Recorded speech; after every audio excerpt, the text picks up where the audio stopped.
Good evening all. Today we're going to start with distributed multimedia systems. Now this should be interesting to most of you actually, because it deals with aspects, specifications concerning what is really happening on the platform by which multimedia, and specifically multimedia shareability, uploading and downloading, what is it all about? Okay, let us start with question number one. Now, question number one is all about outlining. This is an outline. Now people, this has nothing to do with actual design. Can you see me, Sweetie? Can you see the screen?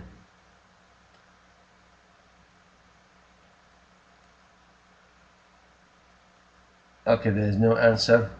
Right, so it says outline a system to support a distributed music rehearsal facility.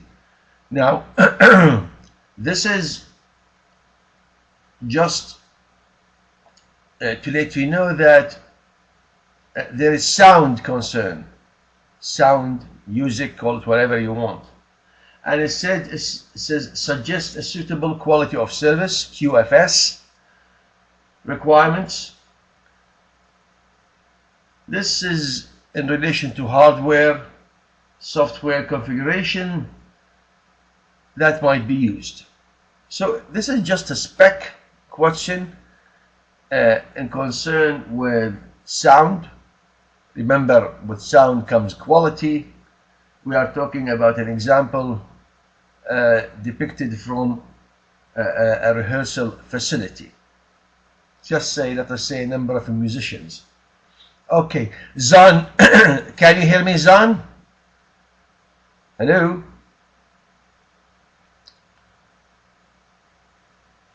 Yes. Okay, Zan. Now, can you see the screen? Okay, thank you, Zan.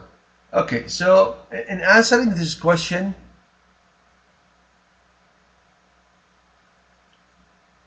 we're going to deal with some numbers. So bear with me, please.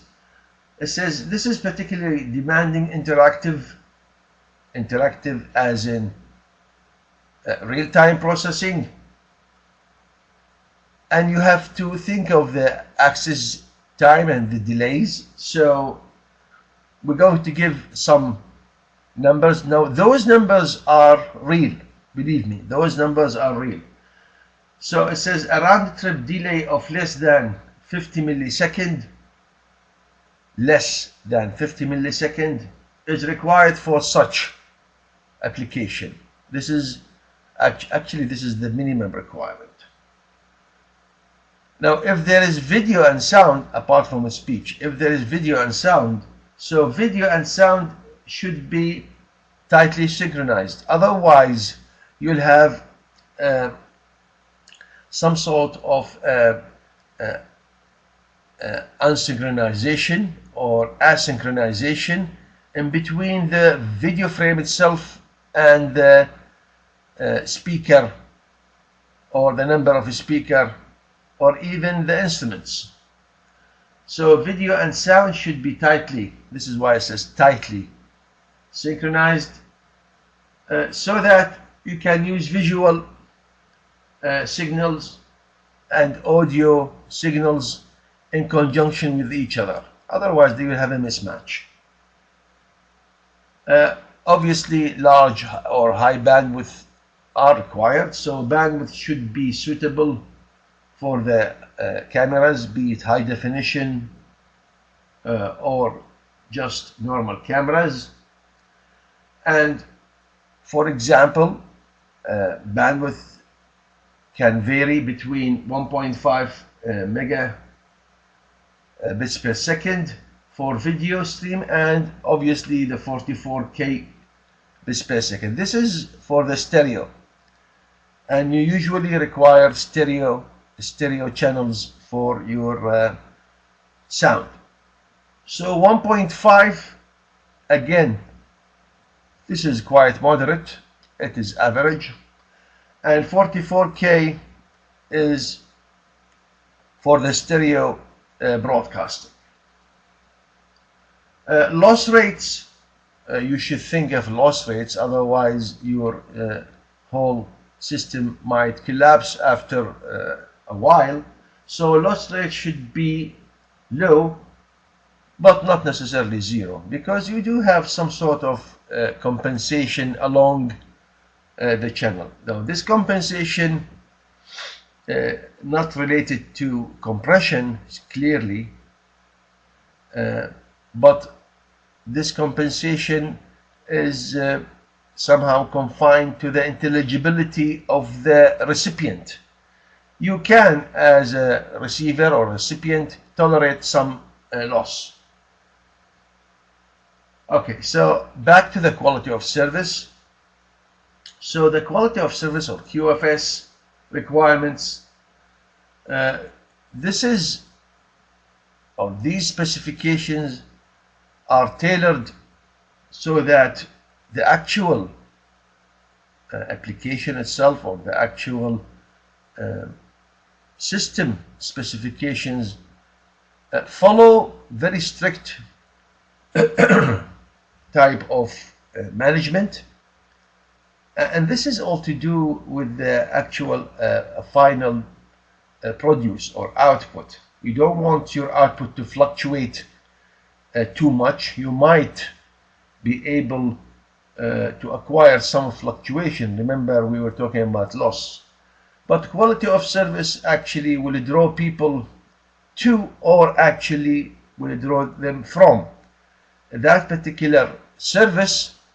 Otherwise, whoever is going to provide this service will no longer provide it again. It must be a stringent requirement or requirements as far as real-time, or at least an application carrying the same specification as this question. So the quality of service requirements are much stricter than the conventional video conferencing, with music performance being impossible within strict synchronization. Obviously, this is because of the errors. Remember, we talked about the errors. The performance of the music can tolerate some errors.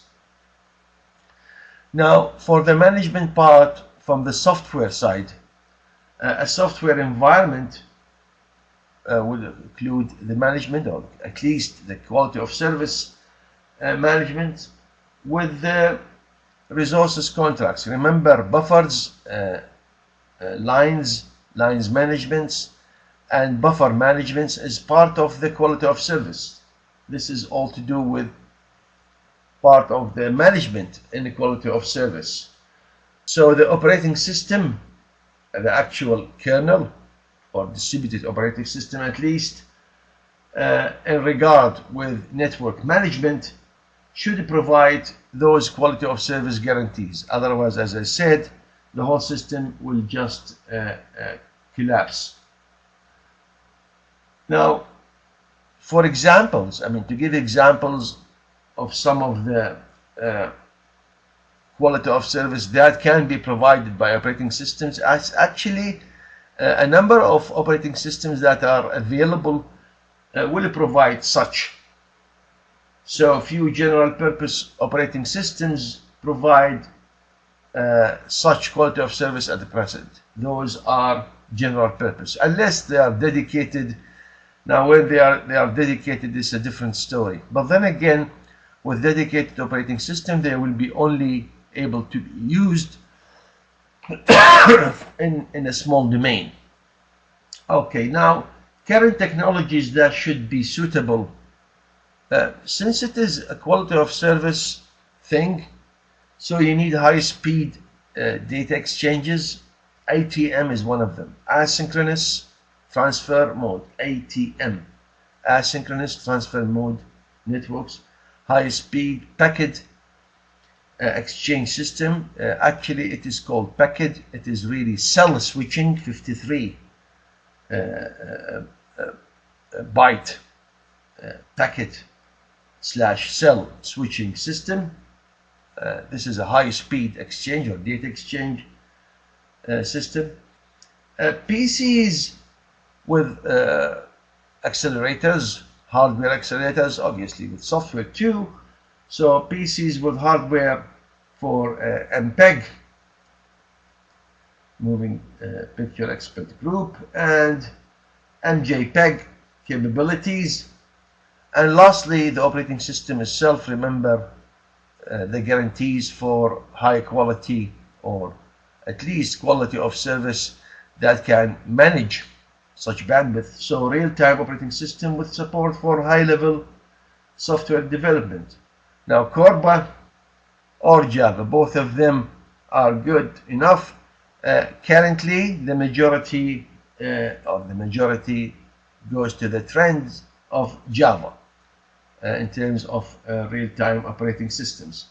So as far as the hardware and software, those are linked with the quality of service parameters in general.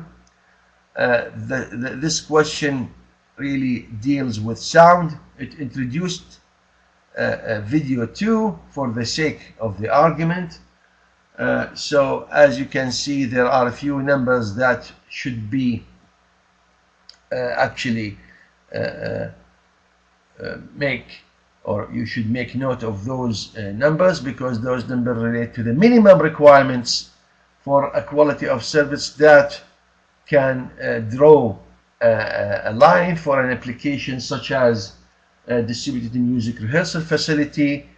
Having said this, or having said that, don't forget video conferencing is a different, so it's a completely different game when you compare it to this guy. Okay. Question 1. Do we have a question on 1? Do we have a question on 1, people?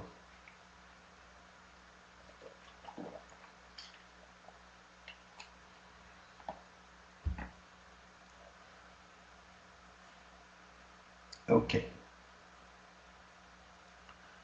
Now we will continue and stay in the quality of service arena with question number 2, because quality of service is a very important aspect in terms of the end produce result. It is all to do with the management of the channel itself, or channels, in relation to the operating system. So it says the internet does not currently offer any resources or resource reservation or quality of service management, which is true. How do the existing internet-based audio and video streaming applications achieve acceptable quality? And then it says lastly, what are the limitations do the solutions they adopt place on multimedia applications? Again, people, this is a quality of service type of question, and it is the management part that is of concern. So 2 types of internet-based applications are available. The media delivery systems, you have to rely on one, or sometimes actually on both. And then the interactive applications. You have the media delivery systems. Now think of connection and connectionless. Before we start with this question, think of connection and connectionless links. Obviously with connection oriented type of communication, We're talking about real-time systems.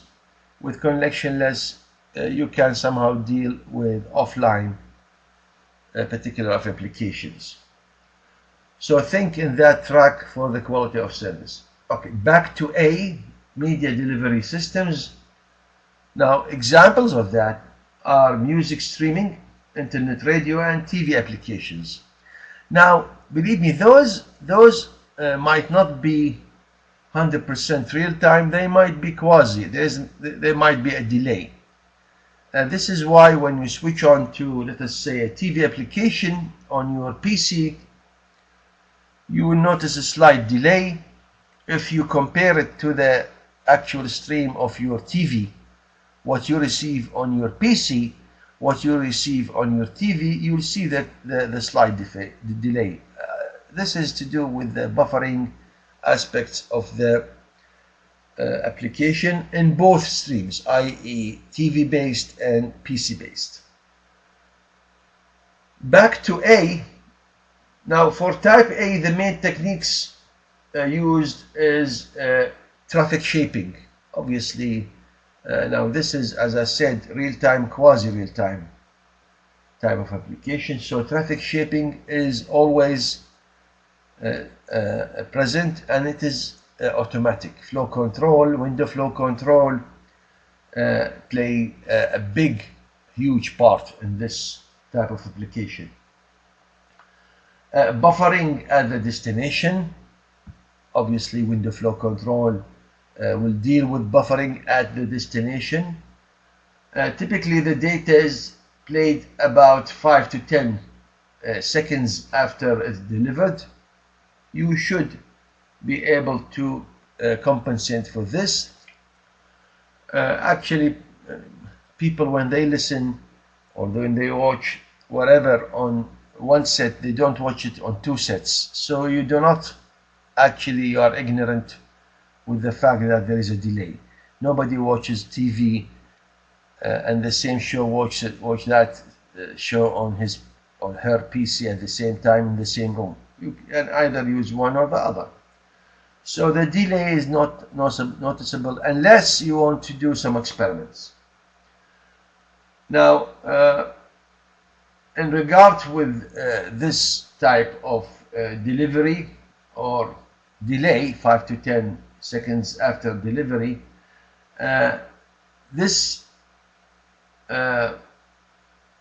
is somehow will create a so-called uneven latency and delivery rate problems, which is called jitters, in relation to whatever protocol you are using. You are using internet protocol. In this case, those delays actually can be circumvented with a so-called stop and forward type of buffering. Now, the term stop and forward, I hope it is self-explanatory, but in essence what this is doing is to hold is holding some of the frames for completion, i.e. process completion, and then after enough frames have been grabbed or received, those are forwarded to the next stage. That's why it's called store in a buffer. And then when enough frames are available, this is just to make the whole framing process seamless to the recipient. Remember, we are talking about a minimum of 30 frames per second. The notion now is to go up to 60 frames per second, but for video, or for at least for good video quality, in the TV applications arena, you need not less than 30 frames per second. So TCP is used. Now remember, TCP is a connection-oriented protocol. Okay, so obviously you should go for a connection-oriented protocol for real-time applications. Right. Now, interactive applications, they are prone with, or they can create delays, and actually you don't mind as a user. So interactive applications such as internet phone and video conferences, they can tolerate some sort of delay or even errors. Now, the round-trip delay must be kept below 100 milliseconds.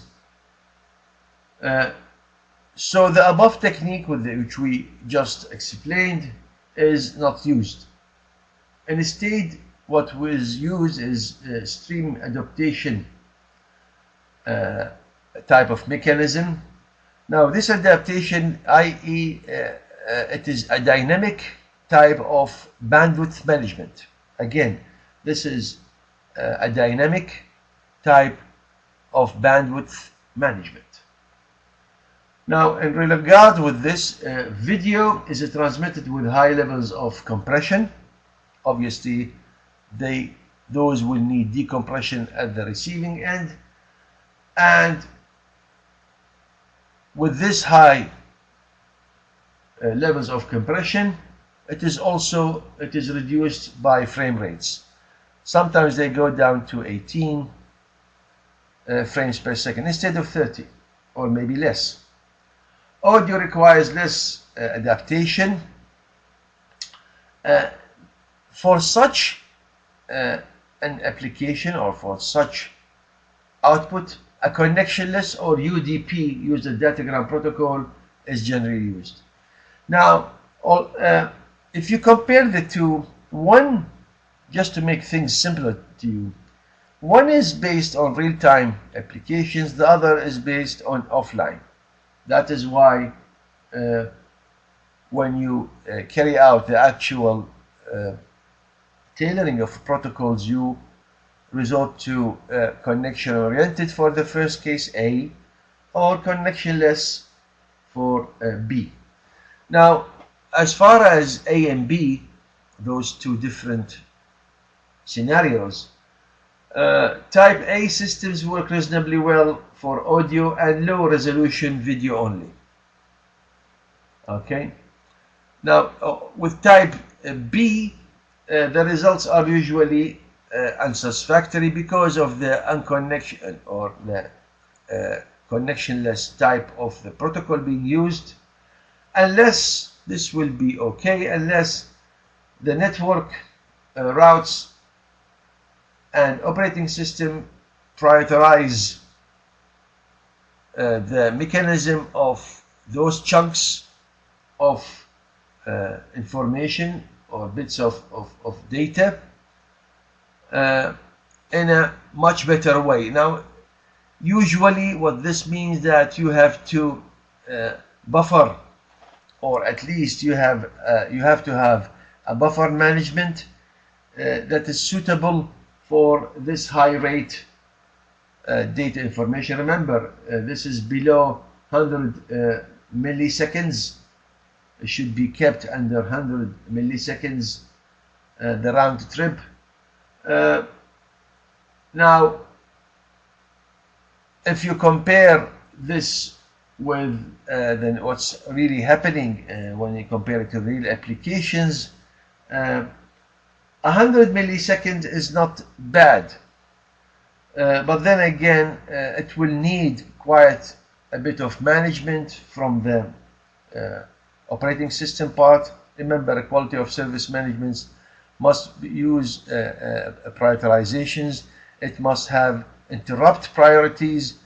Now, with sound and video being fed from one end to another, those actually will definitely fight for different amount of bandwidth. This will depend on the requirements.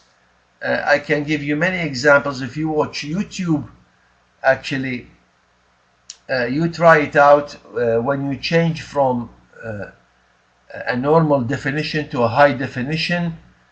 Some of you might see or might notice some change, some of you might not, although it says it does switch, or it has changed to high definition. Some of you will not even notice any change. This is because the priority or prioritization of the high definition, or what you pressed on your screen or what you asked, demanded of your screen, will take time, and to change from one management or one quality of service to another takes time. Remember, this is all to do with buffer management, interrupt priorities, and these things take time. Okay, question number 2. Do we have a question on 2 people?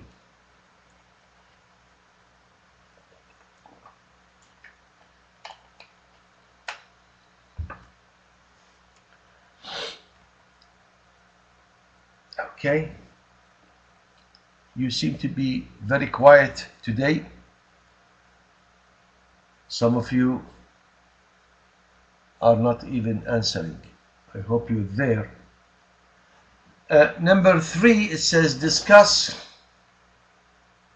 3 aspects of management. Actually, those are very important aspects in management, quality of service. Synchronization or synchronous distributed state, media synchronization, and external synchronization. For people who have noticed question 1 and 2 should think, or at least they should know, that those 3 types of synchronizations are vital for management. Okay, now with regards to the let us say the global synchronization or synchronous distributed state. This is what you see from the outside. Number 2 and 3 actually they work inside rather than the outside. So synchronous distributed state, here you have all parties or all clients in relation to the communication bandwidth or the link itself. So all users should see the same application state. Now application state, this means that application readiness, availability, how they deliver, or how data is delivered either to or from that application. Now to give you an example, you have the results of operation on controls for a video, such as the start and pause. These are called to do with the interaction, how you interact as a client. So you do have your controls so that you can start streaming, stop streaming, or whatever relative to the service. All users see the same frame, right? Now this can be done by associating the current state, which is the actual real-time bit streaming, the sample number, for the active multimedia stream. Active, i.e. The real-time processing bit streaming, with each state exchange message. Obviously, for the next frame, you have to make sure that the first frame is or has been acquired or received, so you can send the next frame. Otherwise, you'll have missing frames. This constitutes actually a so-called logical vector timestamp. And actually you need this. Timestamps are used widely. What timestamp is actually what you use the current time as being an indicator to the recipient, so that it knows exactly the sequence of events. An example, if 8 o'clock is our timestamp, 5 past 8 means that we have been there for 5 minutes, 10 past 8, 10 minutes, and so on. You should get my drift. So timestamps actually has been used for a while. It is still used currently, and in this application too. Right. For the media, now the second and third are the local synchronization.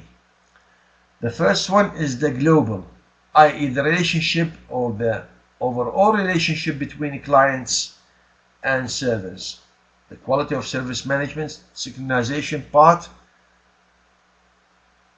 globally. Locally, it's media synchronization and external synchronization. Okay, what is media synchronization?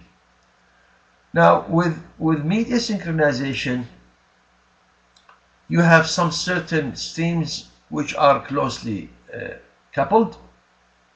Now, coupling means that they run in tandem with each other. Again, they run in tandem with each other.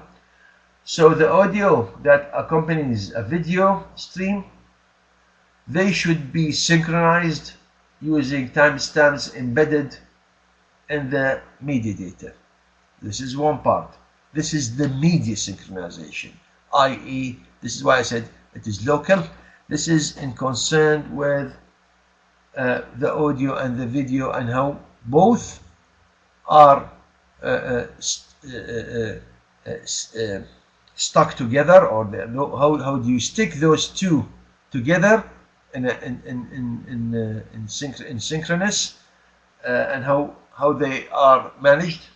They are managed through a so-called media synchronization, and this is an internal affair with regards to the first one. The second one is external synchronization. Now it might look global, it is not. It is still internal, but you see, this is what media synchronization is looking at. It is looking at external synchronization. So if you look at your screen, it says this is really an instance of synchronous distributed state. So this is just a guard.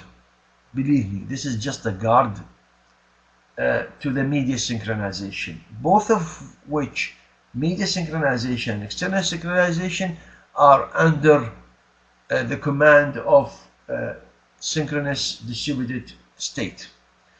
Back to external synchronization. As I said, this is really an instance of synchronous distributed state. Now, with regards with whatever acknowledgements you send and receive, just to make things happen in real-time processing, the messages that update shared whiteboards and other shared objects should carry vector timestamps. Okay? Now, with vector timestamps, as the name suggests, it is always going in a direction that is known. Remember, 8 o'clock comes after that 8:05. You cannot have 8 o'clock p.m. and then you go back to 7 o'clock p.m. or 7 o'clock a.m. With vector timestamps, you put this in quite a stringent fashion.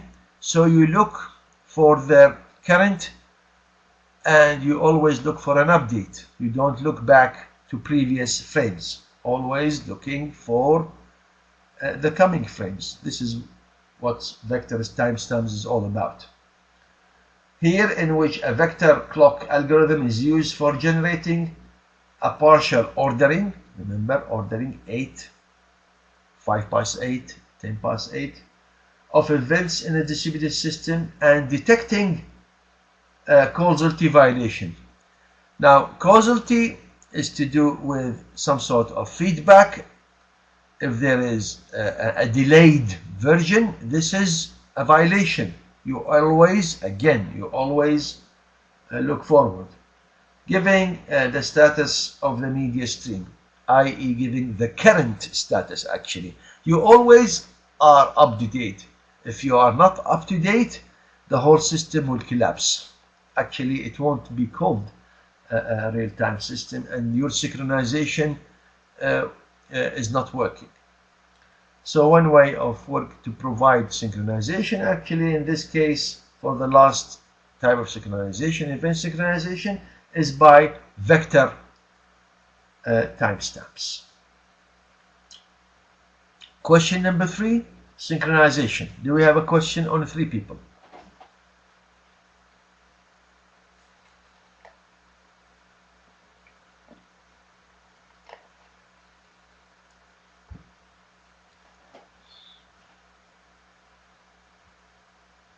Okay.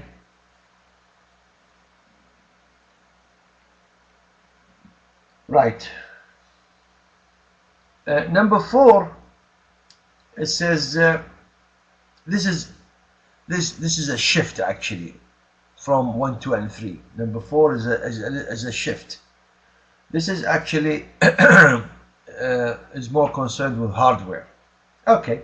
So it says in order to specify the resource requirements of software components that process multimedia data, we need estimates of their processing loads. Now think of load balancing. This is what is done in the internet. How should this information be obtained without excessive effort? And excessive effort means delays. How can you make sure that what you have in terms of load does not affect the overall performance, or at least the final produce? Okay. Now,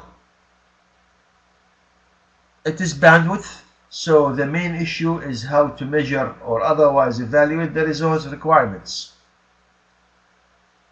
So how much work is being done, bandwidth, throughput, or at least look at the good put. It's called good put. Throughput is what is it is given in the specification. Good put is actually what you are dealing with as far as the actual data movement. So CPU, memory, network bandwidth, disk bandwidth, and so on. It's all to do with good put.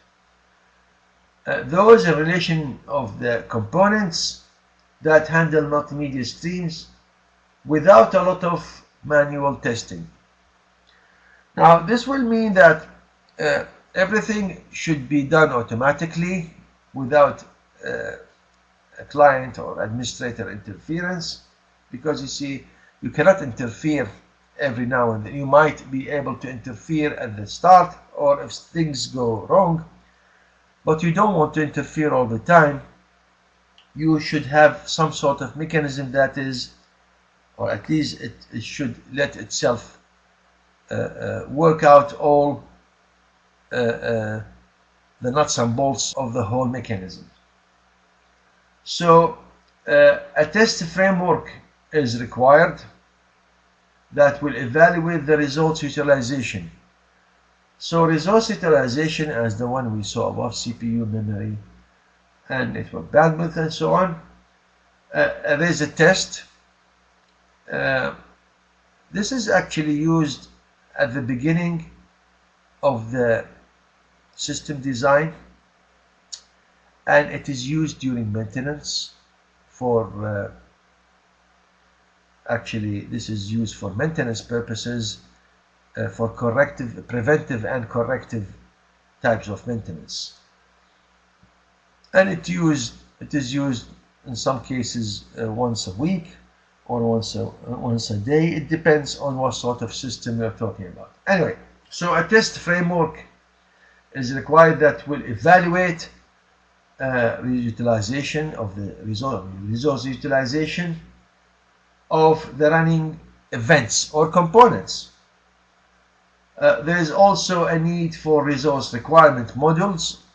Obviously, this is to do with saturation points. The system suffers actually, people, from saturation points, i.e. what we call in software engineering terms the worst case. So there is also a need for resource requirement models of those components, so that the requirements can be extended. Remember, this is to do with the worst case. To different application contexts, stream characteristics, and different hardware environment.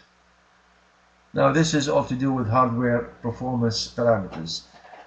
You don't need, or you don't want to drive your system or your whole system out of its saturation point, and when you do, you don't want to drive it for a long time.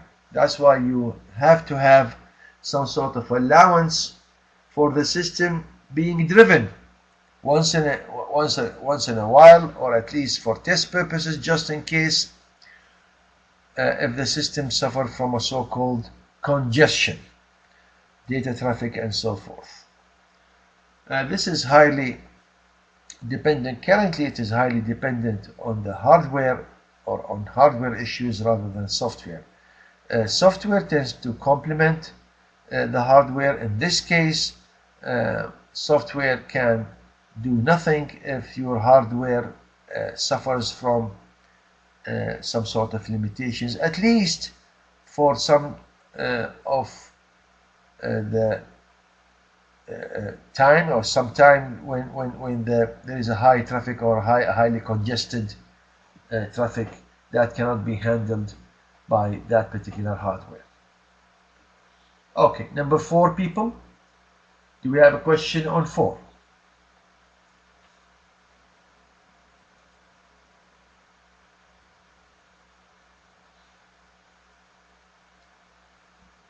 Okay.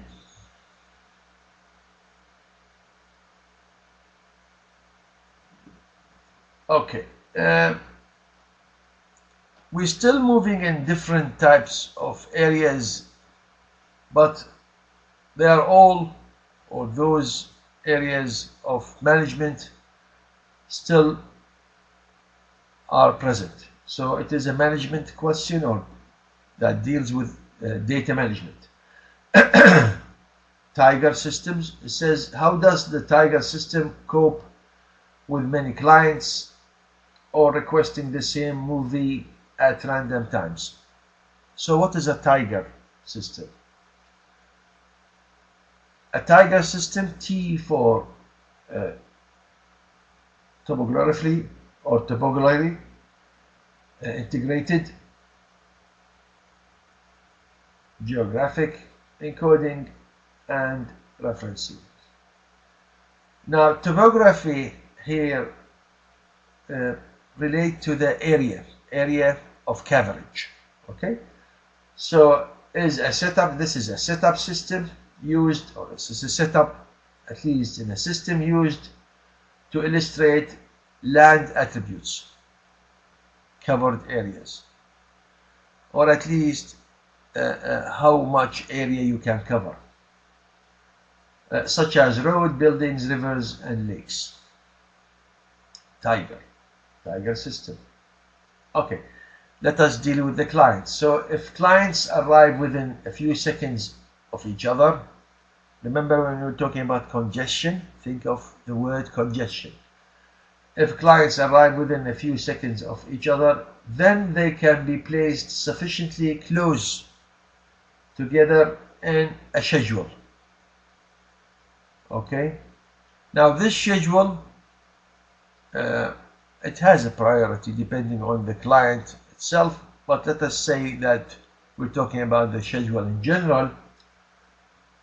When this schedule is provided, this is to take advantage of caching in so-called cubs. Those relate to the slots. Remember, each schedule must contain a number of time slice or time slices or slots. With Tiger, they are called cubs, C-U-B-S. So a single disk access, regarding clients accessing, let us say, a disk, a single disk access for a block can service several clients, i.e. you have duplicates. They will ask for the same duplicate. Don't forget, there is a copy or a fresh copy available for one client if the scenario suggesting clients are coming in close proximity from each other, time-wise obviously. That copy can be used for other clients if there is a request. Okay. If they are more widely spaced, and here it is, if they are more widely spaced, then they are placed independently. Now there are some costs inflicted with such mechanism. As far as being independent, this is to do with placing them in an empty slot near the disk holding the first block of the movie, let us say for example a movie, at the time each request is received. Now here you will have requests that are farther, or they are far from each other. Unlike the first version, when the clients are in close proximity, time-wise. Always think of time. There will be no conflict for resources because different blocks of the movie are stored on different disks and cubs. This is the second case. This is actually in the second case. It is not true for the first case, but you see the problem with the second case, when the clients are spaced out because of their arrival time difference, i.e. they are arriving with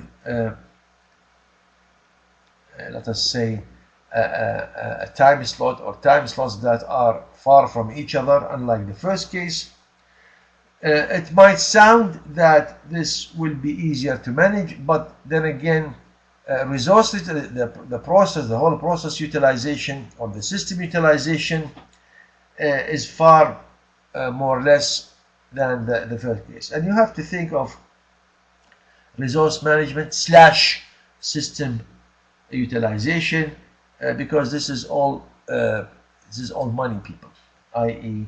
This is how they make money. Big companies, this is how big companies make money.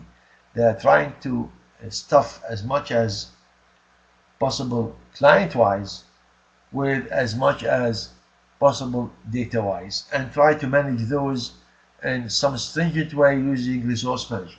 Anyways, question number 5, Tiger system. Are we okay with Tiger systems? Question number 5. Now Jill said no. Does not mean no as in I presume that you are okay, but you don't have a question. I hope if you have a question, just say so. Okay. Now 6. We have been introduced to Tiger now. This is a topography or a topographical type of integration or system integration for encoding and referencing. Again, we're going to stick with this system. This is a nice system to look at. It gives a great opportunity to be introduced to other systems, but at least Tiger is more general. It is highly used. Okay, the Tiger schedule, number 6, the Tiger schedule is potentially a large data structure that changes frequently. It is adaptive. That's why it says it changes frequently. But each cub needs, i.e. the member slots, those time slots, but each cub needs an up-to-date representation of the portion. Obviously, if you're dealing with real-time application, those slots must be updated, i.e. must be a process that will fill in the current part or section that is demanded or in high demand. So each cub needs to be updated with representation of the portion that is currently being used. The question is as follows. It says, suggest a mechanism for a distribution of the schedule to the cub. Now, think of real-time processing, so scheduling should be based on real-time processing. And this is why the question is being formulated. So what are the mechanisms? Now, those mechanisms actually should cater for looking at the slot empty, slot fill, or fill. A full slot and empty slot. And this is, to start with, this is easy. You can just flag that slot with one bit, 0 or 1. So each slot will have a flag bit. A 0, let us say, will give an indication that this slot is empty. A 1 will indicate that this slot is 1. So think about flag bits. Think about real-time processing. This is just before I start with the question. Okay, what are the mechanisms? Now, in terms of that system or Tiger system, Tiger system actually, on Tiger, the controller computer is responsible for maintaining an up-to-date version. This is in relation to updating, updating with current frames of the schedule and replicating it for all the cubs. Now, this is true actually, but only when you have a scenario with clients being in close proximity. Okay, so this is actually talking about when the clients are with close proximity. Right. Now this mechanism, if this mechanism is used, this does not scale well since the processing and communication loads at the controller grow linearly. So it can withstand a certain amount of clients being in a close proximity. It cannot stand a high number of clients. Let us give an example. Let us say 100 users. 100 users being okay. When it passes 100 users, the system will start suffering from missynchronization. Okay. So if this is the case, if the number grows, or if the system starts scaling up, the processing and communication loads at the controller grow linearly with the number of clients, and it is likely to limit the scale of the service that Tiger can support. It will start suffering from all sorts: delays, missynchronization, frame overlap, and what have you. Okay. In a later or a latter implementation, the cubs or the slots were made collectively responsible, i.e. you have an active cub. Instead of the cub being dominated by the Tiger system, the cub itself, or the time slot itself, being given some sort of liberal decisions. Those cubs will be somehow active. Okay, so in a later implementation, the cubs were made collectively responsible, i.e. active, okay, for maintaining the schedule. And this is easily done by another bit. Just a bit is added, or an index. It will tell that cub whether it has a match or a mismatch. If it is matching with the current schedule, it means that it is in stream. If it has a mismatch, it is out of the stream. So you can limit the number of users. This is the whole thing. It's just like flow control. Okay. So each cub holds a fragment of the schedule. Now holding a fragment is just holding an index bit. Hence, just those slots that will be processing soon, i.e. only current ones. Otherwise, you are limiting. Just like flow control, just like I said, you're controlling the amount of cubs that to be handled. When slots have been processed, they are updated to show the current viewer state, and then they are passed to the next downstream. Obviously, they are reused. Cubs retain some extra fragments for fault-tolerant purposes. Now, this is just to do. This is exactly like when you leave a space, okay, when you leave a space after a signal has been sent. Now the reason why you leave a space, let us say that you say the word hello, how are you, and you send hello, how are you to your recipient. After the word hello, how are you, you pause, so that to give time to the receiver to receive hello, how are you, and process it to be ready for the next sentence. After hello, how are you, let us say that you are asking, do you have currently a lesson, and so on. And this is exactly what's happening. You leave a pause just to let the recipient manage the received information. Okay, so the CUB then uses the updated schedule fragments to fulfill its responsibilities. Then remember this is active CUB, okay, and pass it to the next downstream CUB, i.e. this is just like it works on aggregation, starting with CUB 1, CUB 2, CUB 3, CUB 4, CUB 10, whatever.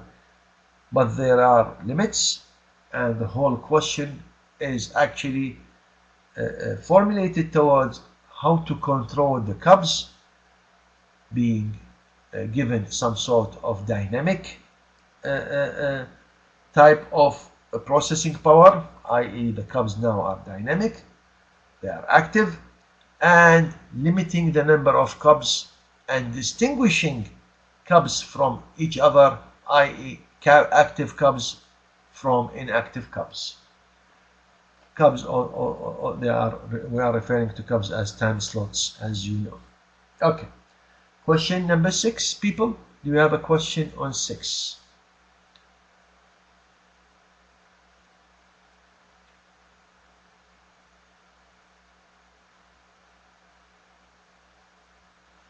Okay.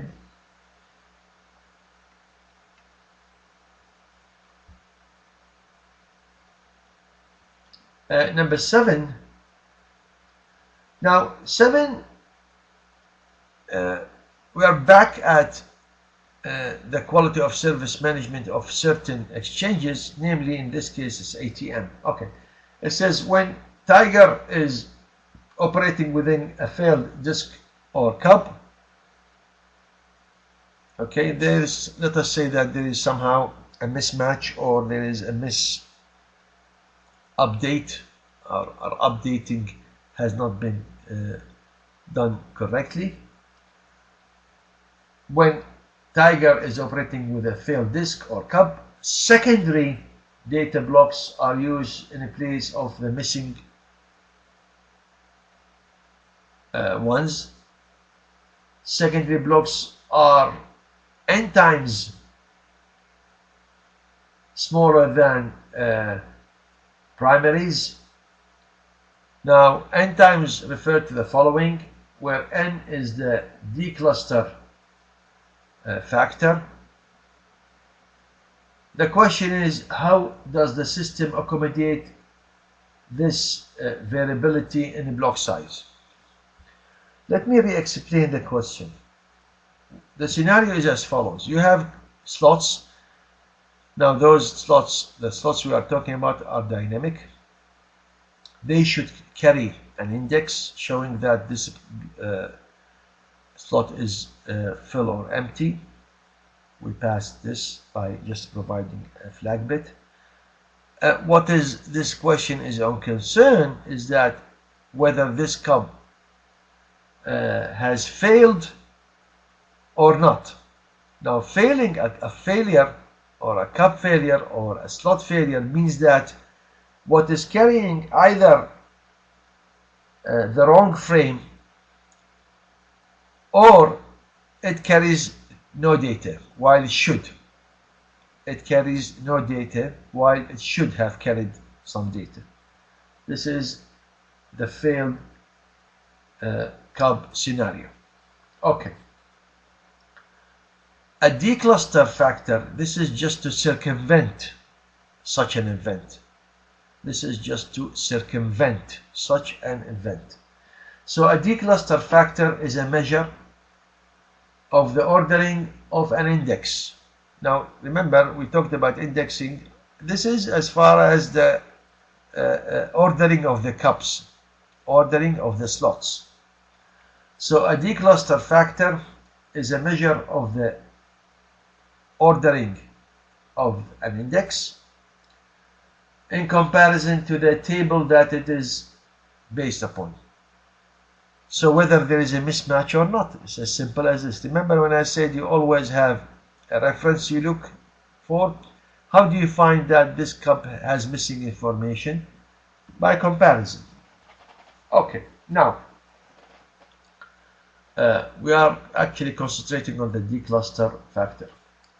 Whether they are large primary or smaller secondary blocks does not matter really, because you can spread them with different cups. They are always identified by a play sequence number, and obviously this is, remember when we talked about the timestamps, this can be a sequence number. The cubs simply deliver the blocks to the clients in order, and they should. Okay. Via an example, it's ATM, asynchronous transfer mode. This is a network exchange data system, high speed actually.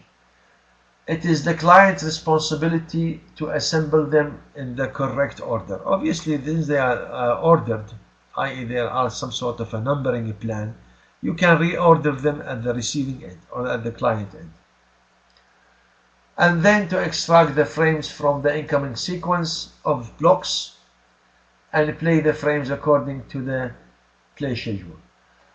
So what we are saying is that you have to limit the number of, let us say, cubs or slots that are in error. You have to reorder your cubs or slots at the receiving ends.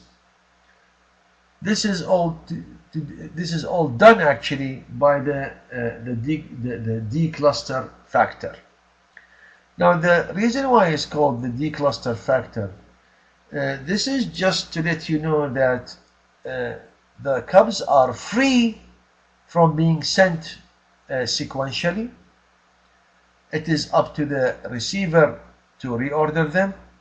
So this is what is done actually in TCP, packet reordering or packet ordering. This is what is done in TCP, Transmission Control Protocol. And the trick is here is to deal with those slots as if they are a unit by themselves until they are received by the clients, and then the client will somehow, depending on the index type or the message number, will reorder them. Now there will be a slight delay because remember the receiver excuse me, will have to have some sort of mechanism for reordering. Apart from system suffering from errors. This is a different story. This will affect actually the resolution. If you have large errors, the resolution obviously will drop. It can be compensated actually with other means by bit stuffing and appending data through point given, but you see still the reordering part by itself will create some sort of havoc because it needs time to reorder, i.e. the recipient itself, the client at the receiving side must reorder, or the system on the other side must reorder those cubs or slots. Okay, question number 7, people. Do we have a question on 7? Do we have a question on 7, people?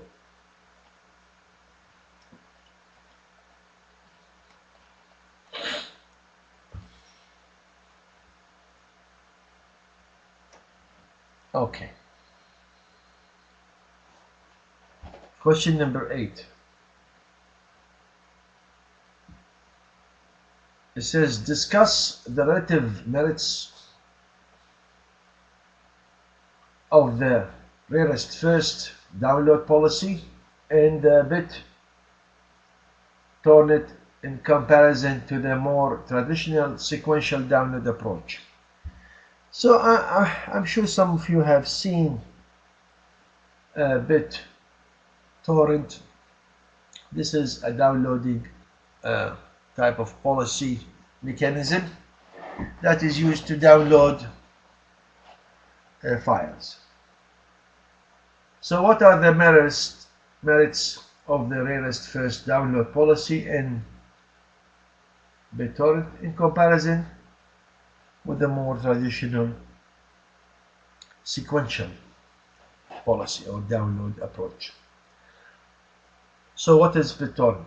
Now this is a peer-to-peer file transfer protocol, a mechanism, call it mechanism or protocol, for sharing large amounts of data over the internet. This is a very general definition, or at least some aspects of the BitTorrent, in which each part of the file downloaded by a user is transferred to other users, just like sharing bits and pieces, until the whole file dump or file download is maintained.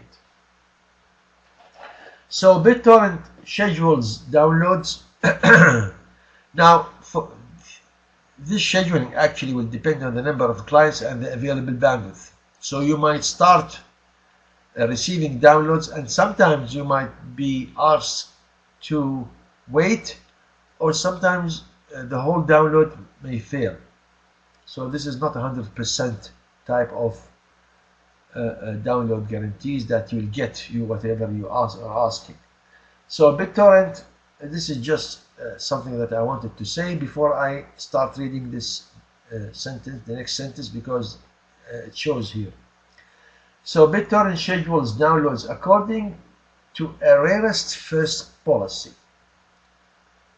What does this mean? That this is in relation to each peer maintains a record of the number of copies of each piece in its peer set.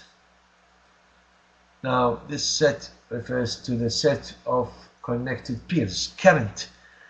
That's why it is the whole process actually depends on the number of users, current ones.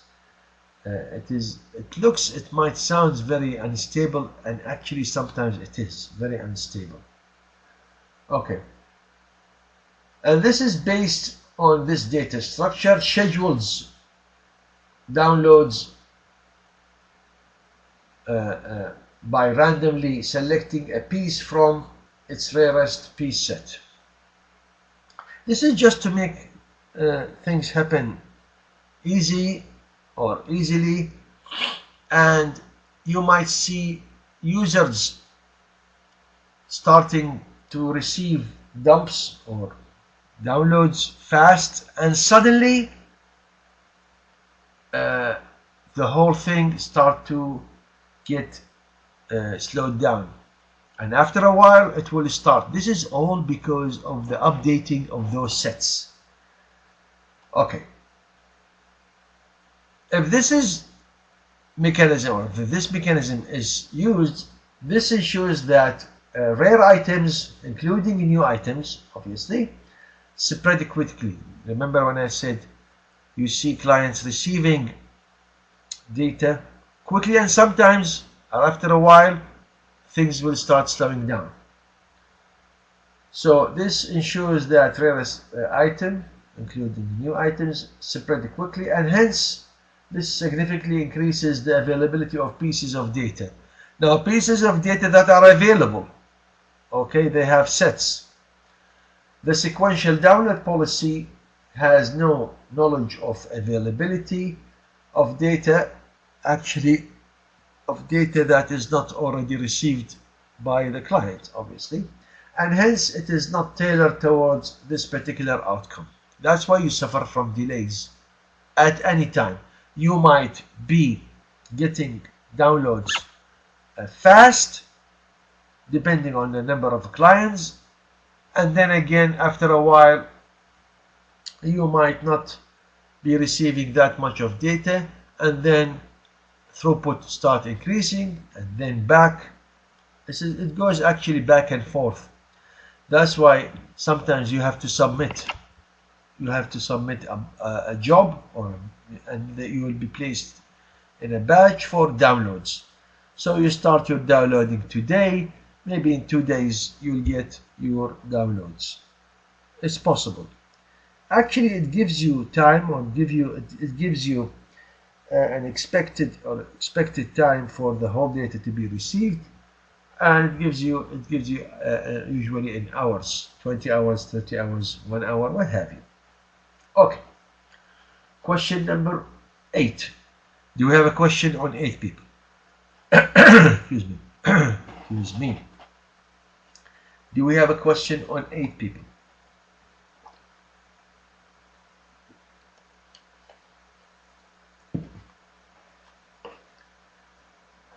Okay.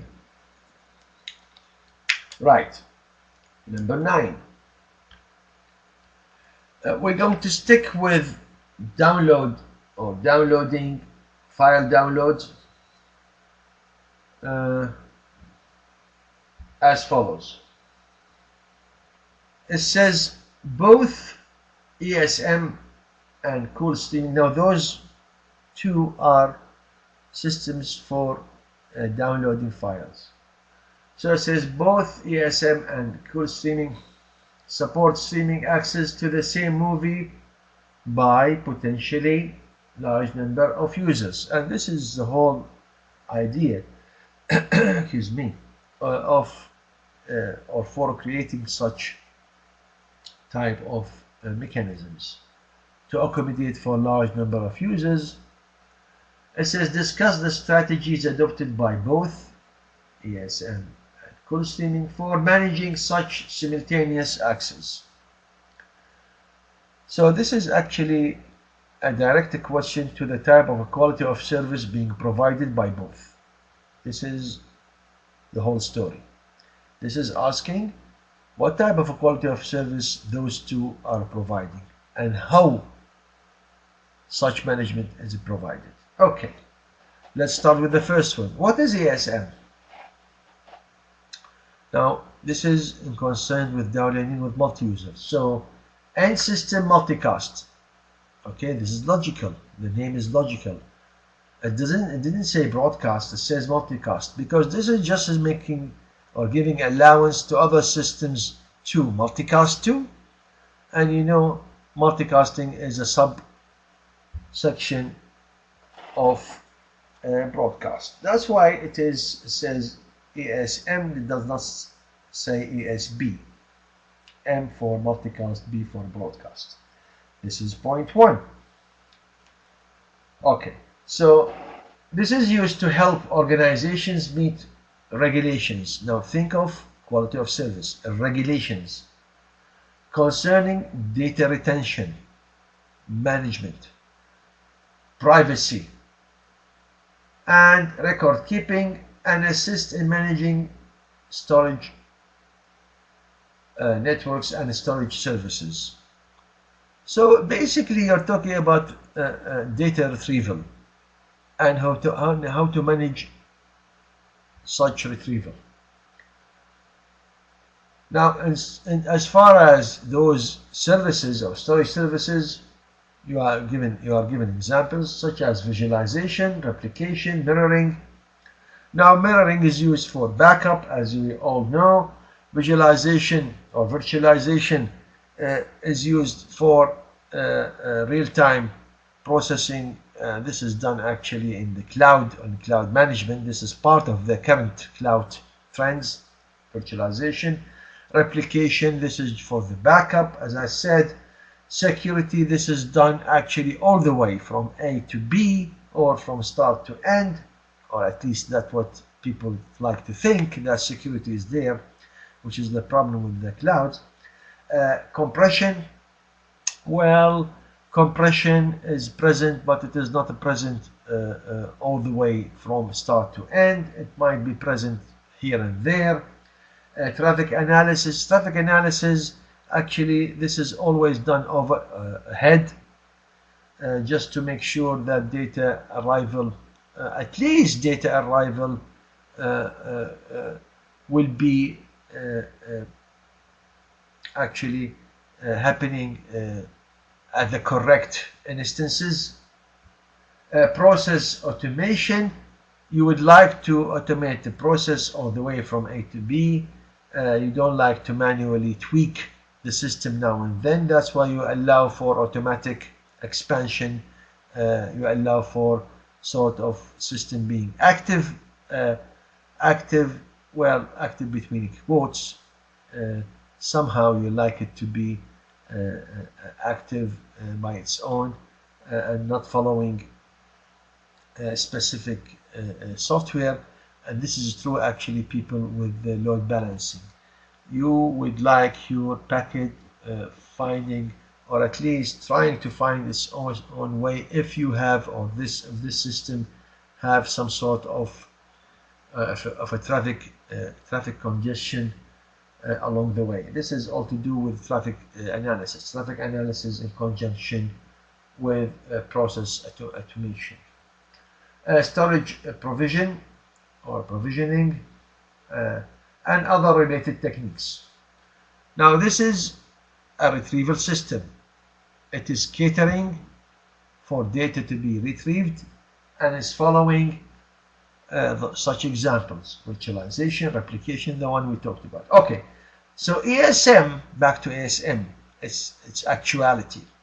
ASM is a peer-to-peer method that adopts a structured approach, and this is it. This is important, people. Structured approach. Think about the sequences of mechanism to streaming a particular movie to potentially large number of clients. And what this means is to build, or it builds and maintains a tree structures. Remember, this is a structure to determine the movie, or to decimate the movie. What it has to determine the movie first and then decimated to the recipients.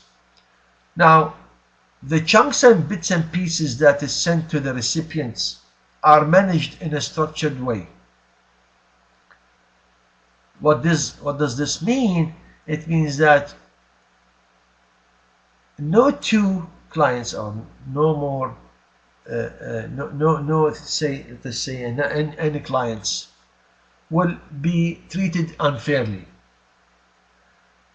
It's ESM and system multicast, so it is trying to fairly treat the recipients by receiving somehow bits and pieces, so that those clients will, by the end of the day, receive either part of the movie or even the whole movie, and or at the same time somehow. Obviously, there are slight delays depending on the bandwidth of the user himself or herself. This is something else. What I'm saying is that the end user, you are trying to provide a service for that user in a multicast way. Now, multicasting means that those recipients will receive those bits and chunks and pieces of the movie in a quasi real time, at least at the same time. If there is some time delay, it is okay, as long as there is no client that is not being treated fairly. Fairness is the essence of this system. Okay, let us move to the second one. Cool streaming. So what is cool streaming? This is also peer-to-peer approach, but there is a difference. There is a twist actually. But in comparison to ASM, this is unstructured. So some clients will receive the whole lot while others will still wait. Rather than flowing through a tree, video segments, okay, they find their way through the peer or the peers in a manner that is more data driven. So the demand here is data driven demand. The more data you have on one side, okay, the faster, or at least the faster that side will get the rest of the data. This is why it's called data driven. So this will be received, or the peers will receive those in a manner that is more data driven and determined by a schedule to ensure real-time delivery of the movie.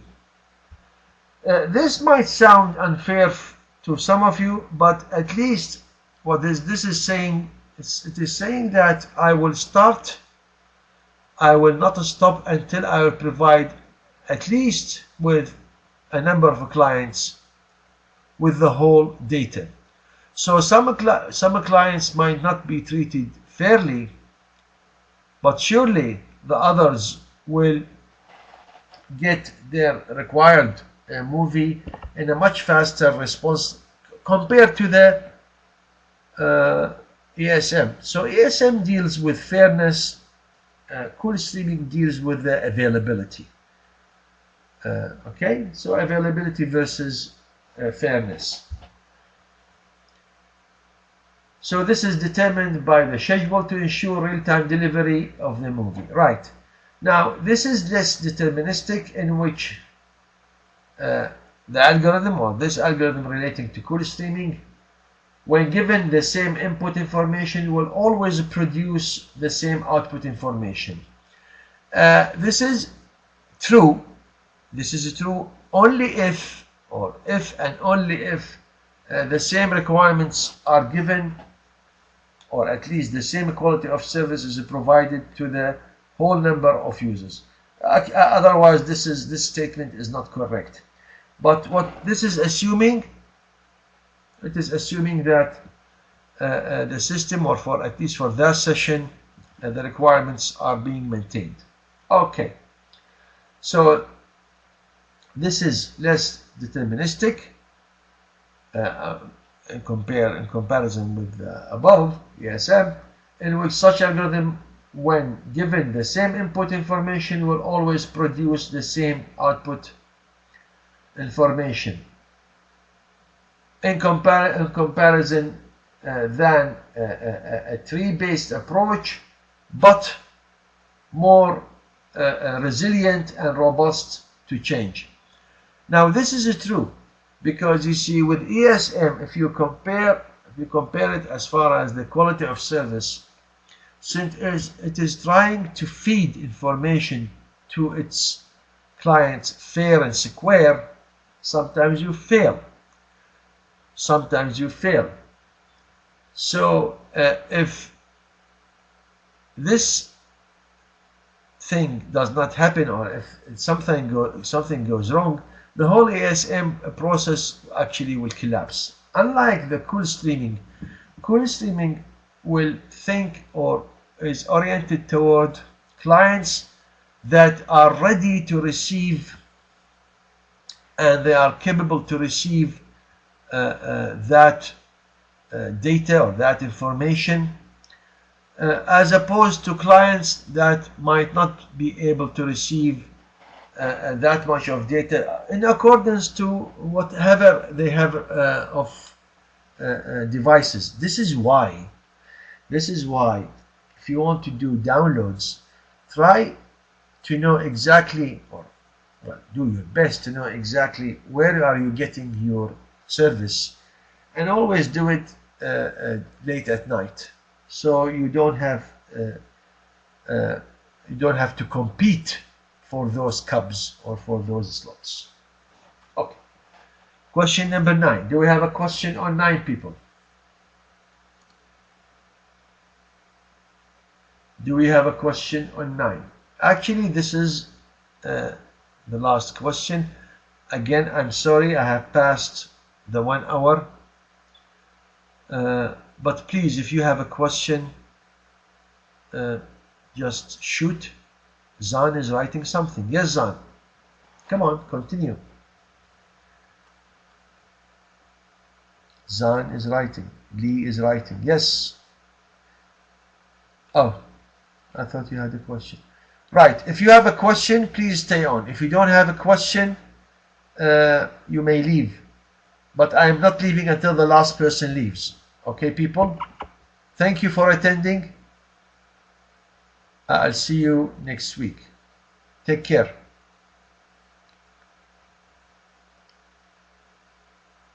Well, I'm not leaving until the last person leaves. I see some of you are there, but they are there by name. Now, Kola, are you there? Kola. Sweetie? Is that Tushar? Tushar. Tushar is not there. Vital is not there. Sweetie is not there. Kola is not there. Is that Paris? Is not there. Ah, yes, Tushar is there. Thank you. Do you have a question, Tushar? This is Tushar. Yes, Tushar. Do you have a question, Tushar, or are you okay?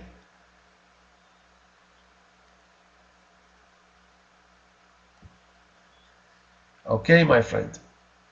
Thank you for attending.